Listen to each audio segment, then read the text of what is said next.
Hi, welcome to SBR Videos. I'm Peter Loshak. We are previewing Week 8 in the NFL, talking right now with Joe Duffy doing his cleanup work, taking 5 games that no other handicapper wanted to touch. Completely understandable why all 4 games have been tough that we've covered so far. And here's the 5th one, Oakland as a big road underdog at Cleveland. Joe Duffy, thanks for being back with us. No, thank you, Peter. All right, Joe, but you did go 5-1 against the spread doing this with us last week. You've had a bunch of weeks where you absolutely swept or almost swept the board each week. So give a very well-earned plug for offshoreinsiders.com. Tell us what your site's all about. Yeah, no, we have a lot more winning streaks than we have losing streaks, and they last a lot longer. Been doing this for 27 years full-time, going back to the Score Phone days.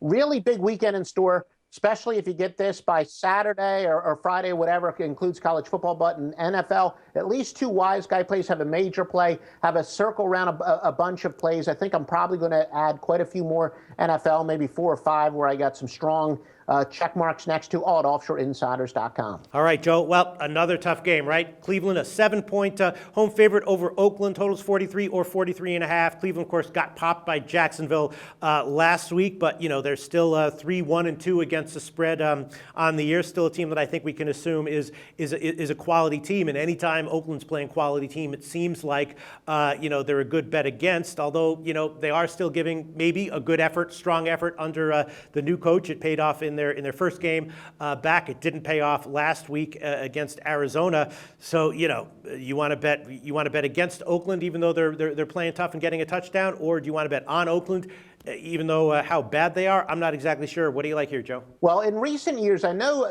one of the interviews you did with me, I think it was a preseason interview. We were talking more generically, and you said, what has really changed over the years in handicapping? And I came up with a list, but one of the things that's really evolved in recent years is rookie quarterbacks who are showing some true potential have been great value. In the case of Derek Carr, he gave the team a lift. Yes, of course he hasn't been perfectly consistent. Rookie quarterbacks rarely are, but he's a bit undervalued.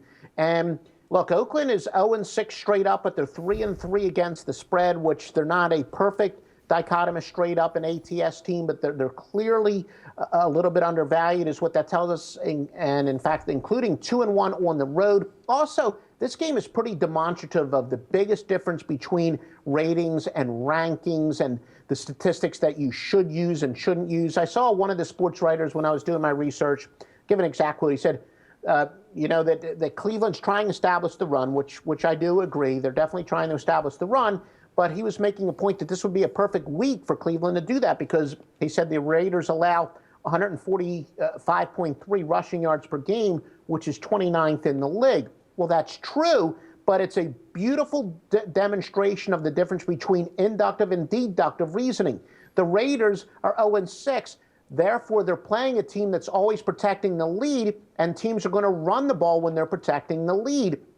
And you can see that some of the worst teams in the NFL as far as giving up yards running are actually bad teams, but yet they have deceptively good statistics against the pass. And just to give you an idea that the Raiders have given up the most rushing attempts this year at 36.2, but yet teams pass the ball 4 less times against the Raiders than they do than they normally do. So the point being that the Raiders are actually much better. They're 14th in the NFL as far as yards per rushing attempt against. They allow 4.0 yards per rushing attempt to teams normally getting 4.0. So they're actually a pretty decent team against the run when you use the more accurate metrics, and that's what Cleveland's trying to do.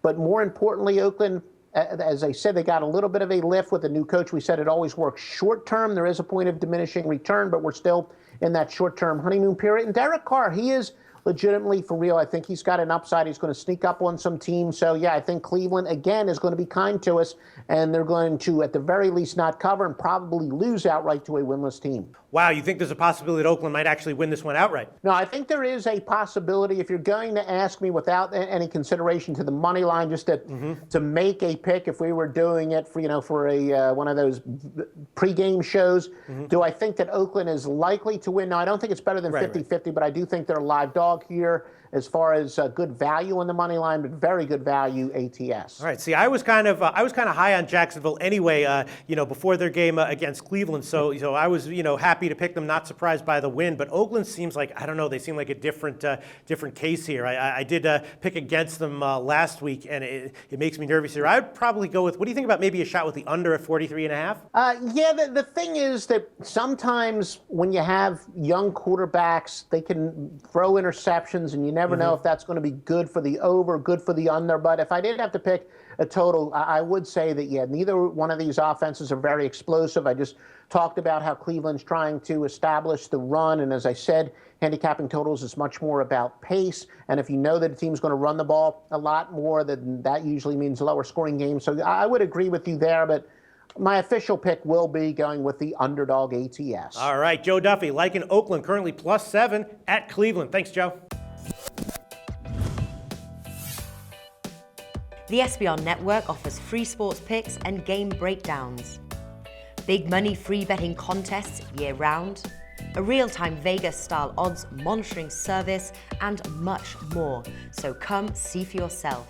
To stay updated on SBR news and promotions, follow us on Twitter, Facebook, and Google+, and do be sure to subscribe to the Sportsbook Review YouTube channel to catch all our daily sports shows.